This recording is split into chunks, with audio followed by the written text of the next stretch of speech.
Bueno, finalmente llegó el día en que empezamos propiamente a estudiar el libro de Romanos. El domingo pasado Carlos hizo una detallada y excelente introducción, más que nada del autor, contextualizar el libro. ¿Alguno se acuerda de algunos datos de Romanos como para hacer un pequeño repaso? Más que de Romanos, del autor. ¿Quién es el autor de Romanos? Pablo, escrito por, ¿se acuerdan que ahí había una trampa? Que no lo había escrito literalmente Pablo de su puño y letra. Algo con T, está bien, era con T. Tercio, casi, muy bien ahí. Esto está al final de Romanos, dice yo tercio, que si uno lo lee rápido dice, ¿qué pasó acá? Yo tercio, saludo a no sé quién. Dice, pero no lo escribía Pablo. Pablo estaba dictando, pero justo ahí Tercio se tomó una licencia, ya que escribía, vio que Pablo se dio vuelta y puso yo Tercio, saludo a tal. Bueno, ¿y Pablo? ¿Qué se acuerdan de Pablo? ¿De dónde era? ¿Cuál era su condición personal, social, jurídica? Pablo era romano, tenía la ciudadanía romana con todo lo que eso implicaba, que habíamos comentado. Pablo era de Tarso, muy bien. Se llamaba Saulo, después pasó a ser Pablo. ¿Cuándo pasó a ser Pablo? ¿O después de qué evento pasó a ser Pablo? ¿Dónde fue ese revolcón espiritual? En Damasco. En camino a Damasco, que justamente iba a perseguir cristianos y ahí terminó siendo atrapado por el perseguido, por Jesús. Entonces, ¿Pablo es uno de los apóstoles o no? No hay tanta trampa en las preguntas. ¿Es un apóstol Pablo o no? Es un apóstol. ¿Cuántos apóstoles hubieron en la Biblia? 13 más uno, ¿no? Bueno, con Pablo y con Matías serían 14, ¿no? Pero bueno, ¿alguna cosa más de Pablo? Es el que más cartas escribió, es el que más ocupa en espacio en el Nuevo Testamento. Y Romanos, como está en primer lugar, es la que primero escribió, ¿no? De mayor a menor en tamaño. Son las 13 epístolas de Pablo. Entonces Romanos no es la primera que escribió, sino ¿alguno sabe? Yo lo busqué porque me quedé ahí con la duda y entonces ¿dónde la habrá escrito? Son 13. La carta perfecta tenía que ser la número 7. Es la número 7, o sea, está a la mitad, por lo menos de lo que yo encontré. En el año, ya lo vamos a ver ahí, 46, si no me equivoco. 56, que ahora vamos a ver después en el apunte. Entonces, año 56. La primera fue, ¿alguno sabe cuál fue o se tira un lance? La primera carta de Pablo. No. Según lo que yo encontré, no. Pero Primera Tesalonicenses, lo que yo encontré, 51 después de Cristo. La última fue escrita en el año 67 después de Cristo, prácticamente antes de morir. ¿Alguno se acuerda a quién se la escribió? Entonces la segunda de Timoteo es la última. Y bueno, esos 3 datos le doy. La primera, la del medio y la última. Y la del medio es Romano que vamos a ver hoy. Para ver Romano vamos a estudiar este libro. No sé si ya todos lo tienen, lo pidieron. Hoy había varios ejemplares, creo que alcanza para todos. Acá lo tenemos. Se llama La Carta Magna del Cristianismo. Y no es porque sí este título, porque la Carta Magna, para empezar, está escrito en romano. Bueno, en latín, que era el idioma romano. Entonces tiene ese doble sentido. Vamos a estudiar romano, que es la Carta Magna. ¿Alguno sabe qué significa literalmente la Carta Magna?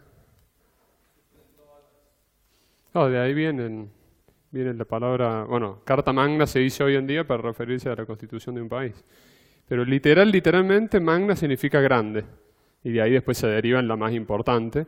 Pero Magna es grande, magnánimo, magnífico, magnate, o sea, es la palabra grande en latín. Entonces, Carta Magna es la carta grande. Y acá creo que tiene ese doble sentido, cualitativo y cuantitativamente hablando. Es la más grande en extensión, por eso está primero, es la que más capítulos tiene de todas las 13 epístolas. Y bueno, esto ya es algo muy personal, pero es una de las, para mí, de las principales también, porque sobre esta carta después se construye toda la doctrina prácticamente del cristianismo y de sus otras 12 cartas. Entonces, cualitativamente también es la carta más importante de Pablo. Entonces, lo vamos a ver con este libro. Es bastante corto lo que trae. Este es el libro del alumno, no es mucho más grande el libro del maestro. Acá también aclara, y creo que en el del alumno también lo aclara el autor. No está aclarado acá, está en el otro.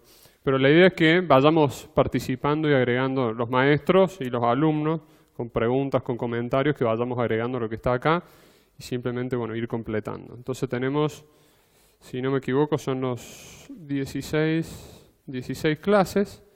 La gran mayoría coincide con un capítulo, pero no necesariamente. Hay veces que terminamos de ver, por ejemplo, en la que viene vemos la última parte del primer capítulo y capítulo 2. Entonces, primer consejo, ya todos deberían haber leído una vez todo Romanos, como para tener una idea así rápida, esas lecturas para contextualizar, no para detenerse, mira qué bueno este pasaje, sino hacer, leerla lo más rápido que se pueda y tener todo en la cabeza el panorama. Eso sería lo ideal. Si ya lo hicieron, mejor. Si no lo hicieron, se lo recomiendo. Y de ahí en más, la idea sería ir leyendo ya más a conciencia, si alguno tiene incluso algún comentario, lo que sea, ir leyendo lo que va tocando, que ya lo tienen ahí en el propio libro. Hoy vamos a ver, como tienen ahí, clase 1, Romanos 1, del 1 al 17 va a ser el tema de hoy. No sé si alguno ya leyó esta parte. Por ejemplo, en la que viene es Romanos 1, del 18 hasta el final, y del 2 hasta el versículo 16. Entonces eso vamos a tener que tener leído. Bueno, el autor tiene una forma muy interesante de empezar el libro, y es con 2 testimonios, que para no cansarlos, esa es la excusa que ponemos, pero en realidad para no cansarme yo, le voy a pedir a 2 colaboradores que lean ese testimonio. Como son 2 hombres y para ponernos en su voz, le vamos a pedir a los 2 dagas con esa voz de locutor que nos lean los testimonios de San Agustín de Hipona, que es uno de los que trae acá en la lectura del maestro, y el otro es de Martín Lutero. Y estos 2 testimonios, como van a ver ahora, son 2 personas que les cambió toda la cabeza el libro Romanos. O sea, son 2 testimonios, calculo que no serán los únicos, de hecho, de los que estamos acá, mucho nos habrá pasado, pero Romanos rompe la cabeza y el espíritu. Entonces, acá son 2 testimonios muy fuertes, y uno de ellos fue el que inició esta rama del cristianismo en la cual profesamos nosotros, que es el protestantismo, ni más ni menos. Entonces, empezamos con la lectura de San Agustín. Este párrafo no, para hacer un poquito más corto, los otros 3. Testimonio de San Agustín. La vivienda donde nos alojábamos tenía un jardincito. A este jardín me había traído la zozobra de mi corazón, para que nadie pudiera estorbar el fiero combate que había entablado conmigo mismo.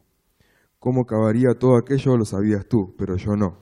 Mientras tanto, me invadía una locura saludable y sufría la angustia de una muerte que me daba la vida. Mi espíritu se estremecía con gran agitación, porque no iba yo al compás de tu voluntad. En el ardor de mi indecisión realicé con mi cuerpo cosas que no siempre el hombre puede hacer, aunque se lo proponga. Si me arranqué el pelo, si me golpeé la frente, si entrelazando los dedos estrellé mis rodillas, lo hice porque quise. Eran unas viejas amigas mías las que me retenían. Me tiraban del vestido de mi carne y murmuraban por lo bajo: ¿no dejas? Y desde este momento ya no volveremos a estar contigo. Mi mirada estaba fija ya en otra parte, a la que temía llegar, pero desde donde vislumbraba la noche dignidad de la continencia. Y aparecía ante mí serena y alegre, recatada, acariciándome delicadamente para que me acercara sin titubeos. Extendía sus piadosas manos hacia mí para recibirme y abrazarme. Volví entonces apresuradamente al lugar donde estaba sentado Alipio, pues al levantarme de allí había dejado el libro de las epístolas de San Pablo. Lo tomé, lo abrí y leí en silencio el primer pasaje que cayó ante mis ojos. Decía: no en orgías y borracheras, ni en inmoralidad sexual y libertinaje, ni en disensiones y envidias. Más bien, revístanse ustedes del Señor Jesucristo y no se preocupen por satisfacer los deseos de la naturaleza pecaminosa. Romanos 13, del 13 al 14.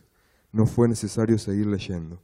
En cuanto terminé de leer la frase, quedaron disipadas todas las tinieblas de mis dudas, como si mi corazón hubiera recibido una luz que le proporcionaba seguridad. San Agustín, Confesiones 8:12. Gracias. Antes de leer el siguiente, entonces, ¿qué le estaba pasando a San Agustín? ¿Qué lo estaba atormentando? Es una lectura difícil, ninguno de los dos la leyó antes, escrito en la forma de aquella época, pero bueno, esta se llama Confesión de San Agustín, está confesando justamente situaciones vividas. Sí, un gran teólogo, de hecho, influyó también mucho en el protestantismo. De hecho, se dice que si hubiera nacido después sería protestante, en su forma, en su visión de ver las cosas. Y es impresionante como dicen, unas viejas amigas mías que me retenían, que me tiraban del vestido de mi carne y murmuraban por lo bajo, ¿nos dejas? Desde ese momento ya no volveremos a estar contigo. ¿Cuántas veces nosotros sentimos esa tentación y decimos, bueno, la última vez, esta vez y ya está, y ahora sí, después de esta dejo, como si fuera a dejar de fumar, vieron los fumadores que dicen, este es el último y dejo. Bueno, esto le estaba pasando a él. Se empezó a dar cuenta de que por más que era cristiano, tenía esas tentaciones que lo controlaban, que lo hacían esclavo porque él no podía dejarlas. Y cuando lee, bueno, toda la carta lo impresiona, pero ese pasaje donde dice, no en orgías y borracheras, ni en inmoralidad sexual y libertinaje, ni en disensiones y envidias, más bien revístanse ustedes del Señor Jesucristo y no se preocupen por satisfacer los deseos de la naturaleza pecaminosa. Está en Romanos 13, 13 y 14. Fuerte, ¿no? Entonces cambió la vida de esta persona a partir de la lectura de la carta a los romanos, inspirada obviamente por Dios. Vamos a leer el segundo testimonio, que empieza acá. Bueno, está ahí. Y a vos no te saqué ningún par. Testimonio de Martín Lutero. Es la parte principal del Nuevo Testamento y el Evangelio perfecto. Ciertamente yo sentía un ardor extraordinario por comprender a Pablo en la epístola a los romanos. Pero hasta entonces una sola palabra en el capítulo 1, versículo 17. En el Evangelio se revela la justicia que proviene de Dios. Se había interpuesto en mi camino. Porque no odiaba esa palabra, porque yo odiaba esa palabra, la justicia de Dios. Porque según el uso y costumbre de todos los maestros, me habían enseñado a comprender filosóficamente que la justicia activa o formal, como ellos la llamaban, consiste en que Dios es justo y castiga al pecador injusto. Aunque como monje yo había vivido irreprochablemente, sentía que era pecador delante de Dios y mi conciencia estaba sumamente perturbada. No podía creer que su ira se aplacaba por medio de mis obras. No amaba al Dios justo que castiga a los pecadores, por el contrario, lo odiaba y secretamente, entre paréntesis casi en forma blasfema, murmuraba mucho contra él. Estaba enojado con Dios y decía, como si ciertamente no fuera suficiente con que los pecadores miserables, eternamente perdidos por el pecado original, son aplastados por toda clase de calamidades por la ley del decálogo. Por el medio del Evangelio Dios agrega dolor al dolor y también por el Evangelio nos amenaza con su justa ira. Yo estaba furioso, llena mi conciencia de inquietudes y ferocidad. No obstante, golpeaba insistentemente sobre Pablo en ese lugar, deseando ardientemente saber lo que San Pablo quería. Finalmente, por la misericordia de Dios, meditando día y noche, me fijé en el contexto de aquellas palabras. En el Evangelio se revela la justicia que proviene de Dios, la cual es por fe de principio a fin, tal como está escrito, el justo vivirá por la fe. Allí comencé a comprender que la justicia de Dios es aquello por lo cual el justo vive mediante un regalo de Dios, a saber, por la fe. Y este es el significado. La justicia de Dios se da a conocer por medio del Evangelio, es decir, la justicia pasiva con la cual el Dios misericordioso nos justifica por la fe, como está escrito, el justo vivirá por la fe. Aquí sentí que había nacido de nuevo totalmente y había entrado al mismo paraíso por una puerta completamente abierta. Aquí vi una cara totalmente distinta de las Escrituras. Después de eso corrí a través de las Escrituras de memoria y comencé a exclamar mis palabras más dulces con un amor tan grande como el odio que antes había sentido hacia la expresión la justicia de Dios. Aquel lugar en las Escrituras de Pablo verdaderamente fue para mí la puerta al paraíso. Gracias.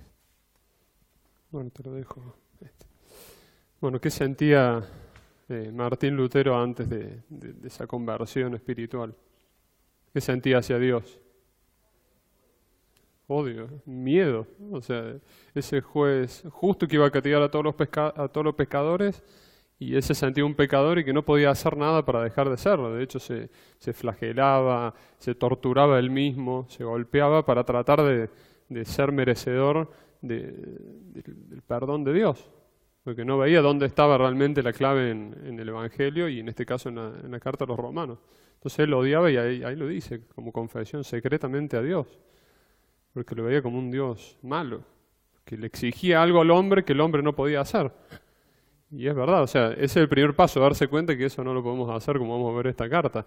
Pero ahí no termina todo, o sea, ahí terminaría todo y realmente habría motivos para tener miedo y hasta odio a Dios, pero las cosas no son así, las cosas cambian mucho. Entonces, cuando entendemos realmente el Evangelio como lo hizo Martín Lutero, cambia nuestra perspectiva hacia el Evangelio y hacia Dios. ¿Cuál fue el pasaje entonces que movilizó a Lutero?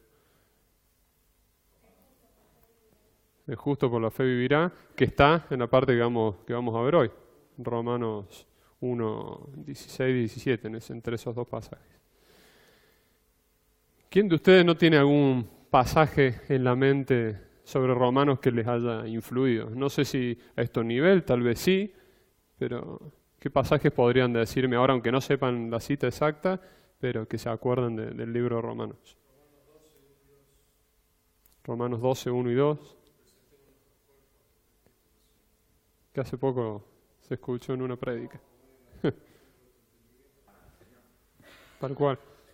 Los que aman a Dios, todas las cosas ayudan a bien. ¿Qué otro pasaje se le viene a la mente? Gaby nos puede, creo que, recitar de memoria todo Romanos. Así que ahí tenemos otro pasaje clave. Muy bien. ¿Cuál te ibas a decir? No. Romanos 10. Que confiesa con su boca que Jesús es el Señor. Muy bien. Muy bien. ¿Algún otro más que se acuerde? Romanos. Ven que empiezan a aparecer mucho, ese también es uno clave, un centro ahí del Evangelio. Obviamente si nos quedamos solo con ese nos agarra lo mismo que Martín Lutero. Pero ese es el primer paso, porque sin ese no entendemos el siguiente paso. Ese también es clave. ¿Sí? ¿Ibas a decir uno? No.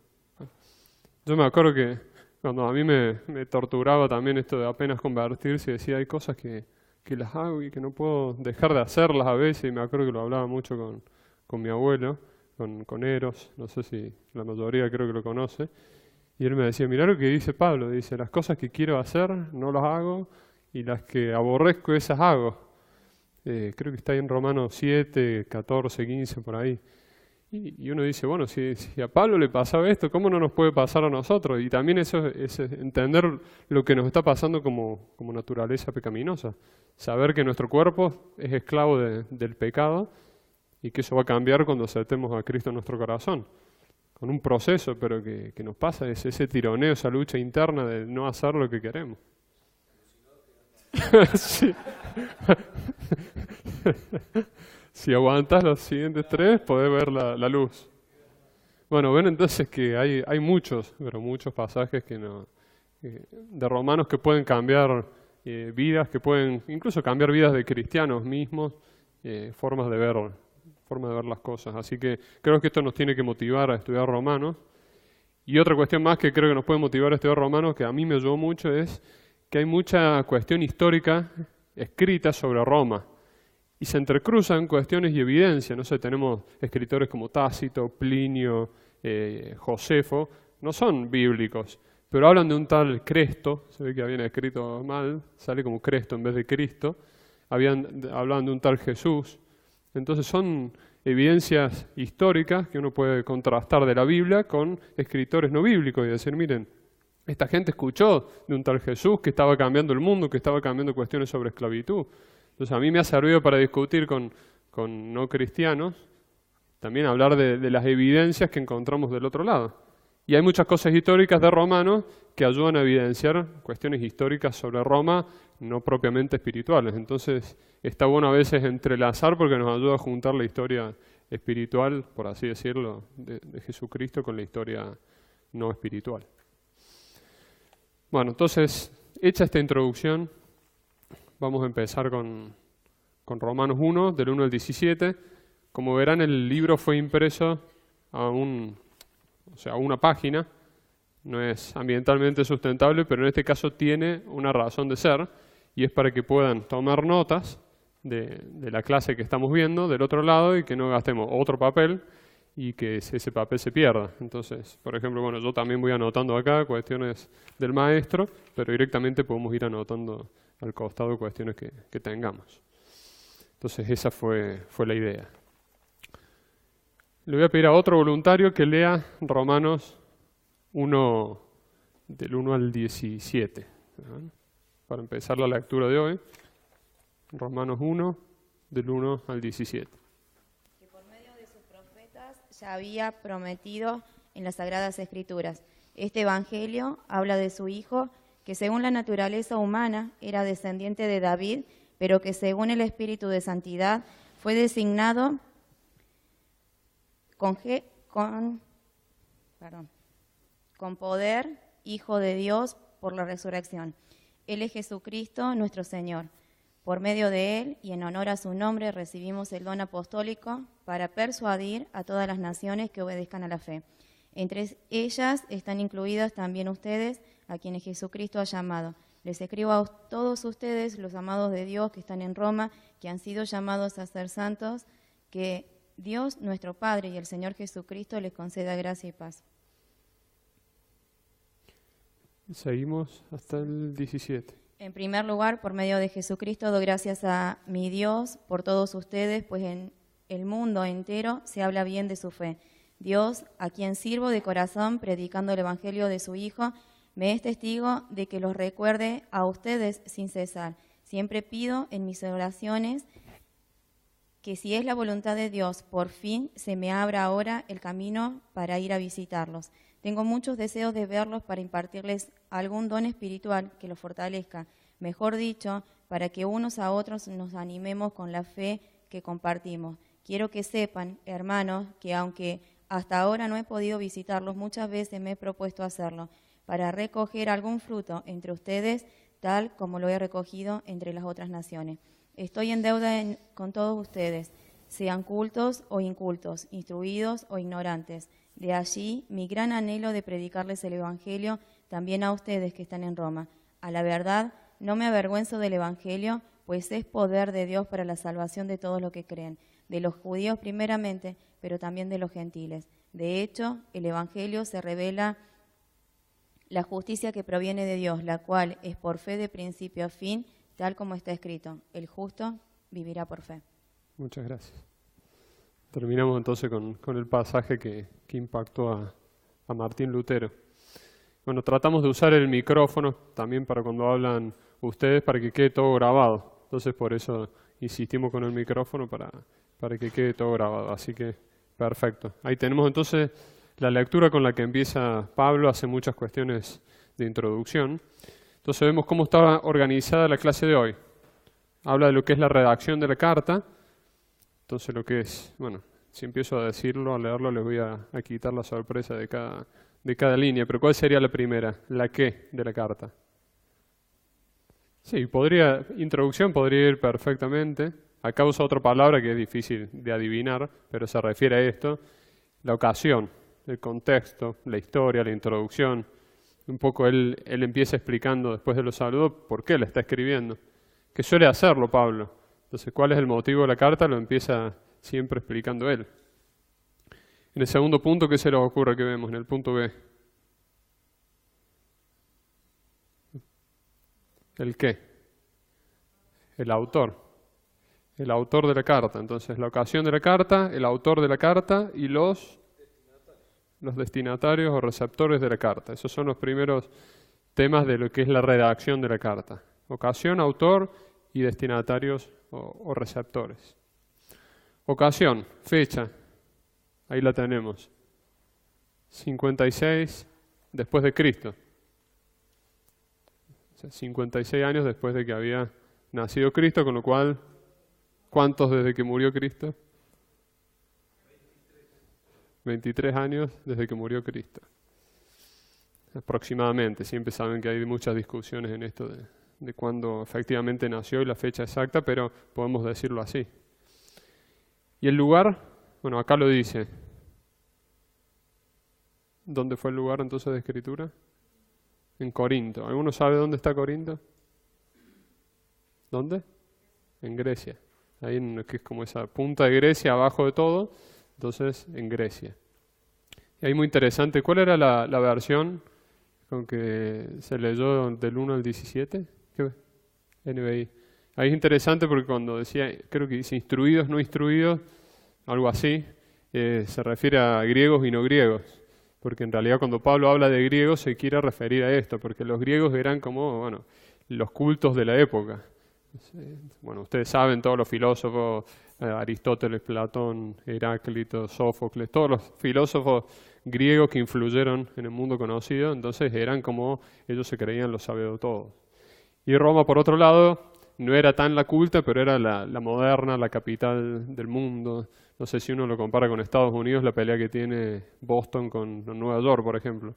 Boston es donde está Harvard, es la ciudad culta, ellos se creen superiores en ese aspecto, y por otro lado tenemos Nueva York que dice, bueno, es mucho más desastroso, desorganización, son gritones, es un caos Nueva York para el que no lo conozca, pero se creen y se saben y lo son un poco el centro del mundo, la capital del mundo.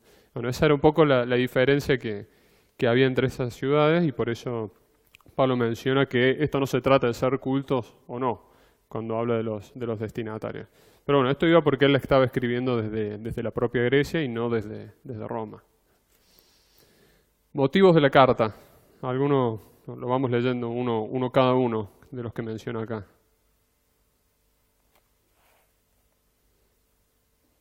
Lo tienen ustedes, ¿no? Dice versículo 8 y 10. Oraba por ellos. Quería verlos. Confirmarlos o fortalecerlos, como dice ahí la traducción, bueno, la versión internacional. Quería animarlos. Quería tener algún fruto. En la Biblia la palabra frutos tiene como 3 acepciones.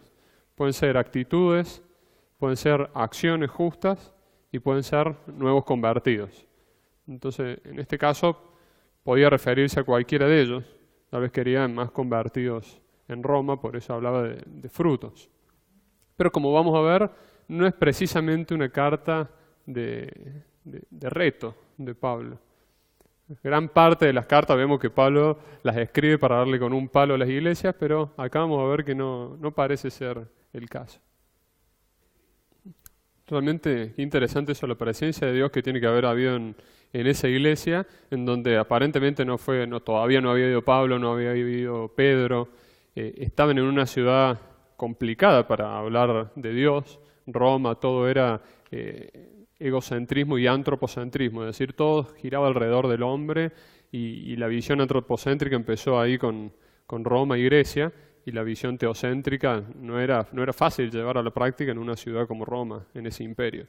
Pero la gracia de Dios estaba con ellos. De hecho, Pablo no tuvo que regañarlos como otras iglesias. Pero es verdad que hasta ese momento todavía no había ido. Tenía muchas ganas de ir, pero todavía no había ido. Estaba tan cerquita ahí para nuestra época. Prácticamente miraba de costa a costa de Grecia a Roma, pero no había ido. Y acá después dice, se sentía en deuda con ellos y anhelaba compartir la palabra de Dios con ellos. Un poco de esto que estamos hablando, de que todavía no lo había hecho en persona y lo empezaba a hacer con una carta. Y miren la manera que tuvo de empezar a compartir la palabra con ellos, no en persona, pero con la carta magna. Veamos entonces ahora del autor. Pablo era, ¿qué de Cristo? Ahí en el primer punto. Un siervo con S, siervo con S. Pablo era siervo o esclavo de Cristo. Es algo que él mismo dice en el versículo 1. Y ahí tenemos una aclaración que, bueno, Roma se caracterizó por el auge de la esclavitud. Y realmente ellos entendían muy bien este concepto. Ahí habla de como de 3 millones de esclavos en Roma. Y ahí lo miro mucho a Gaby porque acaba de estudiar Derecho Romano, así que nos va a poder dar varios datos interesantes sobre esta ciudad. Pero el otro día hablábamos al último de la reunión de cómo eran tratados los esclavos. ¿Querés contarnos un poquito cómo era ese tema? Que se utilizaba la misma forma de transmitir cosas, muebles, por ejemplo, para transmitir a los esclavos, el mismo sistema, porque los consideraban como cosas, no tenían personalidad jurídica, eran cosas. Eran directamente cosas. Y ahí él mencionó lo que era la manunición, que era el acto formal con el cual se transmitían los bienes. Y esta palabra me hace acordar a la que hablamos de tercio. ¿Se acuerda cómo se llamaban los que escribían por otros? Que eran como secretarios. Amanuense. Manunición, amanuense que escribía a mano. Escribir a mano viene de ahí. Amanuense, manunición. Las cosas se entregaban así a mano. Y lo mismo pasaba con los esclavos, que eran considerados objetos. Él se consideraba esclavo de Cristo, un objeto, un instrumento de Cristo, de Dios, para el servicio del Evangelio. ¿Qué más era Pablo? ¿Cómo se autodefine para Cristo? Apóstol. Y ahí nos aclara alguien que por favor comente esa aclaración de que era un apóstol. Para los romanos, ¿no? Un enviado. Entonces, ya se usaba en Roma esa palabra para hablar de un enviado, como si fuera una especie de embajador también que iba a dar algún mensaje. Eran palabras que se usaban. Entonces también Pablo siempre tuvo esa habilidad, además tenía mucha cultura de usar términos y contextos que iban a entender muy bien los destinatarios de la carta. Entonces también entendían a qué se refería esto.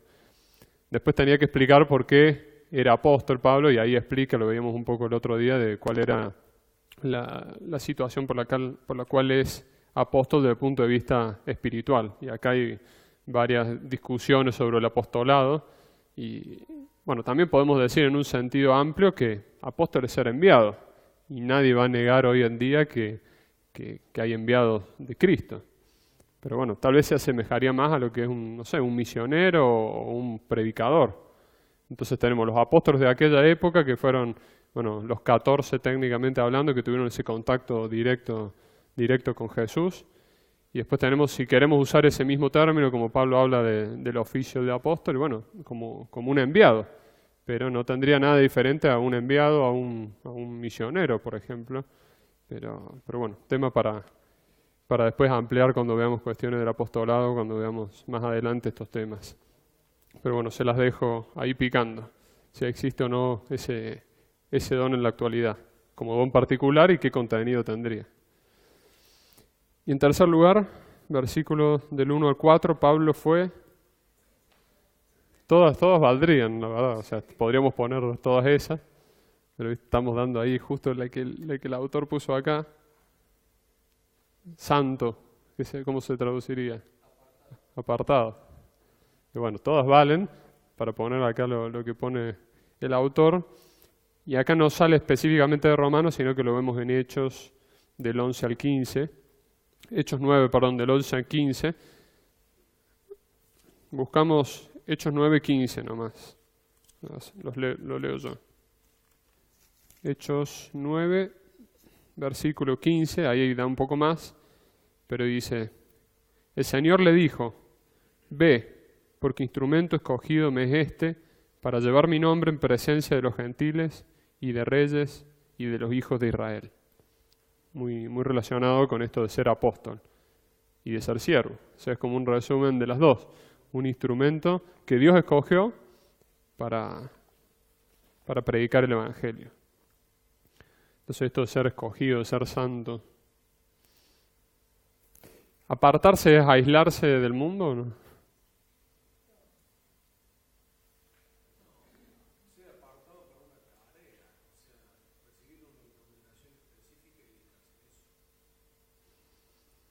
De hecho, lejos de apartarse Pablo, estaba bien metido, se metió bien en el mundo. Porque hay incluso algunas corrientes de cristianos que dicen, ser santos, nos tenemos que juntar todos los santos, ir a vivir solo tipo Amish y que nadie nos saque de nuestra espiritualidad y ya nos apartamos en vida a un pequeño cielo espiritual. Y bueno, es muy tentador, suena muy tentador, pero Dios no nos está pidiendo eso. O sea, nos pide que seamos santos, que seamos apartados de nuestra manera de vivir. O sea, que apartemos de nuestra vida aquellas cosas impuras y del pasado, pero no nos llama a vivir aislados, al contrario, nos llama a meternos en el mundo y a ser un apóstol en el sentido de un enviado, un instrumento, un siervo de Dios. Entonces Pablo era siervo, apóstol y apartado, escogido para predicar el Evangelio. Sobre los receptores, que todavía no lo conocían en persona, los destinatarios de la carta, aquellos cristianos que estaban en Roma. ¿Alguno sabe más o menos cuándo fue fundada Roma? La ciudad. La iglesia también me sirve. Acá dice que 25 años antes de la carta se formó apenas el Señor Jesucristo. Apenas se fue. Las primeras predicaciones. Bueno, en realidad, en el concilio de Jerusalén, ahí no deciden enviar a Roma, Pablo y Bernabé. Ahí hay un poco de discusión de cuándo se fundó esta iglesia. Ese es uno de los pasajes que se menciona ahí como hablar de lo que era Roma, porque ya en esa época se veía que era importante llegar a Roma el Evangelio, porque si llegaba a Roma llegaba al mundo, porque se esparcían las ideas rápidamente ahí. Y acá, por ejemplo, nos menciona Hechos 2:10, cuando Pedro predica, y hay constancia de que había romanos. Había romanos y probablemente, bueno, ahí empezaron a escuchar el Evangelio y después decidieron enviar ahí. Sí.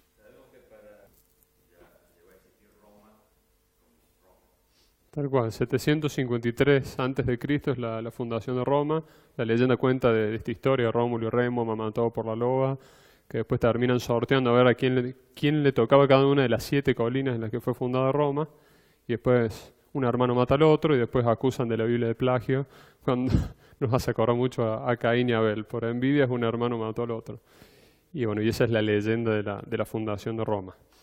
Y de la fundación de la iglesia se cree que fue unos 25 años después, y en Hechos 2:10 vemos, cuando estaba predicando Pedro, ahí empieza a nombrar algunas regiones de los oyentes que estaban ahí, y habla de oyentes de Frigia, de Panfilia, de Egipto, de las regiones de África más allá de Cirene, y romanos aquí residentes, tanto judíos como prosélitos. Entonces ya había romanos que rápidamente escucharon el mensaje de Cristo una vez muerto y resucitado. Así que bueno, por eso estos datos que se mencionan acá.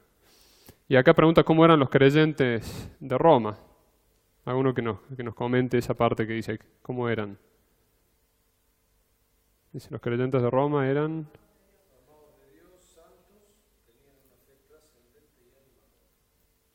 Ahí lo tenemos, los propios versículos que leíamos, 7, 8, 11 y 12. Y acá dice entonces, en otras palabras, dice acá el autor, eran buenos cristianos. Y bueno, esto nos dice que bueno, solamente Pablo no escribía para regañar, sino que ahí vemos para dar frutos también, otro tipo de frutos y no solamente para regañar. Y gracias a Dios que así fue, porque si no esta carta no existiría. Miren todo lo que tenía para decir Pablo en esta carta, a pesar de que eran, como decimos acá, buenos cristianos. ¿Quién creó la iglesia? ¿La iglesia primitiva o la iglesia romana?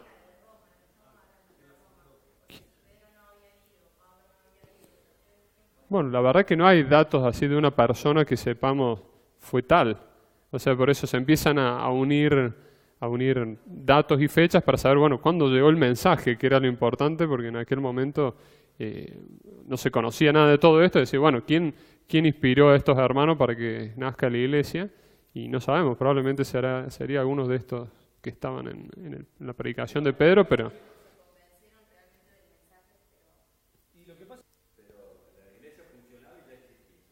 En Romanos 16 vemos también varios saludos, y creo que está también Aquila y Priscila, entonces vemos varios nombres ahí que probablemente sí sea alguno de esos nombres, pero no está tan claro para decir, bueno, tal fue el fundador. Y tal vez es algo bueno que no sepamos quién sea el nombre. Eso iba a decir porque si vos te fijas, más allá de que hay casos puntuales que indican que Pablo fue y estableció anciano y comenzó, en la Biblia no se hace mucha referencia a quién inició una obra en un lugar.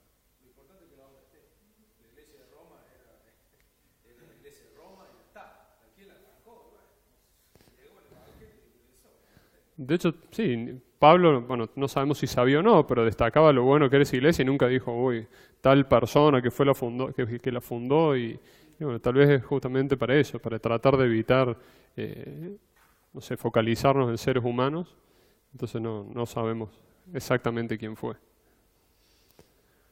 Tema de la carta, como para ir avanzando, que es lo último que queda, pero acá se declara lo que es el tema. El tema central es... Él, les ayudo con el artículo, el Evangelio, que significa buenas nuevas, buenas noticias. Era otra palabra que también se usaba en Roma. En realidad el origen de la palabra es más bien griego. Angeleo, por ejemplo, la palabra ángel tiene que ver con evangelio.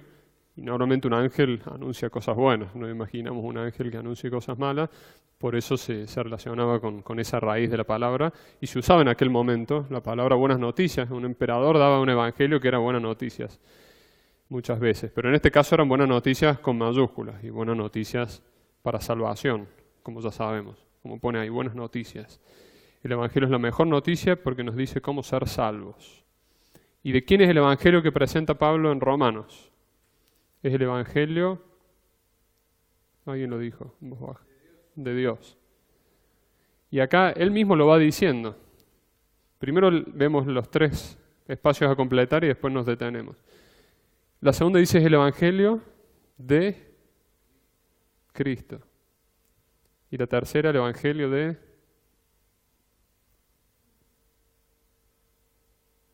¿De quién? ¿Tuyo? El evangelio de Pablo. Al principio suena raro, porque entonces al final, ¿de quién es el evangelio? De Dios, de Cristo, de Pablo, de la iglesia. Bueno, acá empieza a aclarar. ¿Qué significa entonces que el evangelio es de Dios? Que tiene fuente en Dios. O sea, que Pablo no es que Pablo lo creó y es una invención de Pablo, sino que Pablo fue inspirado por Dios. El evangelio lo crea Dios, es su plan de Dios, salvarnos de esta manera. Cristo, ¿qué significa que el evangelio es de Cristo? La justicia de Dios a través, entonces, de Cristo. O sea, la buena noticia la podemos resumir con Cristo. Cristo es la buena noticia. Después viene el porqué, pero Cristo es el contenido, el tema de todo este evangelio, de la buena noticia. Es un plan creado por Dios. Cristo, que es Dios Hijo, es el centro de ese plan. Y después Pablo termina en Romanos 16, 25, porque textualmente Pablo menciona el Evangelio de Dios, de Cristo, y su propio Evangelio, 16, 25. ¿A qué se refiere entonces con que es su Evangelio?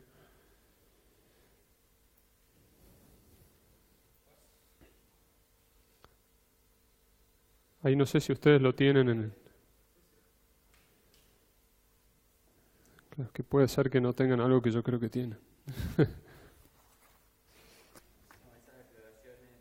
No, esa no.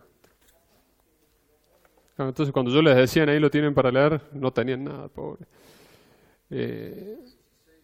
Evangelio como razón de ser de Pablo, y también podríamos decir como Pablo como un transmisor. O sea, Pablo es un transmisor de ese evangelio, de llevar ese mensaje. Entonces, Dios es el que toma el plan. Jesucristo es el eje, el contenido de ese plan, y en este caso, Pablo fue el elegido para darles este evangelio que hasta ahora no se había escrito de esta manera. Nosotros pensamos en el evangelio y nos acordamos del evangelio de Pablo, que es la carta magna, donde se explica todo. Pablo fue el elegido para esto. Luego habla de 3 aspectos que presenta Romanos. En 1:16 habla que el evangelio es poder de Dios. ¿Qué significa que es poder de Dios?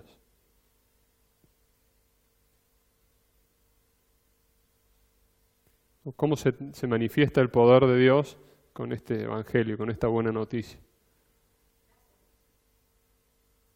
La gracia de Dios.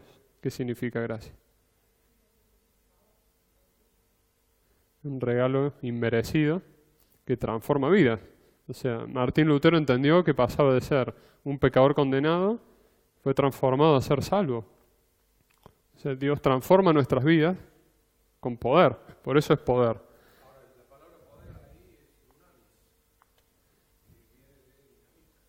Dinamita, es verdad. Eso justamente lo veía ayer.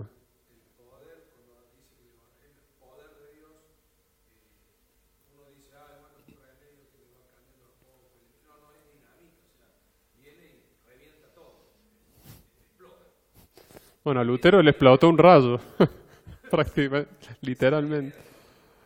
Esa es la idea, y por eso vemos en Lutero casi literal que le explota un rayo, una explosión muy cerca, y con todo esto que él había leído en Romanos, le explota dentro de su espíritu y le cambia todo. Y eso es lo que hizo Dios en nosotros.